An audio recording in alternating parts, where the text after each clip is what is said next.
இங்கே எதிர்த்து ஆள் சேட் உள்ள போனால் ஒருத்தரை பார்த்தோம், கூப்பிட்டோம் ரூம் மேட்ச் விளாட்லான்ட்டு. திடீர்னு மனுஷன் பார்த்தோன்னே எகிரி குதிக்க ஆரம்பிச்சிட்டாரு.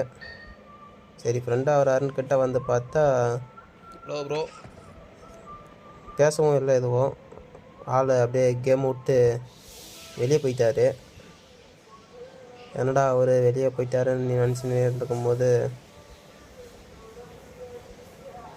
வந்த ஒரு ஆளை போயிடுச்சேன்ட்டு ஒரு மாதிரி ஆயிடுச்சு.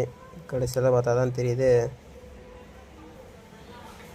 அந்த ஆள் போயிடுவார்னு நினச்சேன் வெளியே. ரெண்டு ஃப்ரெண்ட் டேஸில் கூப்பிட்டுன்னா அதுதான் மனுஷன் வெளியே போயிட்டு இப்போ கூப்பிட்றாருன்னு பார்த்தா மெசேஜ் பண்ணுறாரு மனுஷன். Bro really sorry bro, family issue அப்படின்ட்டு மெசேஜ் பண்ணுறாரு. பாருங்கள் எந்த அளவுக்கு நேர்மையான மனுஷன்ட்டு. கேமை விட்டு போகாமல் சொல்லிட்டு போகிறாரு ஆள்.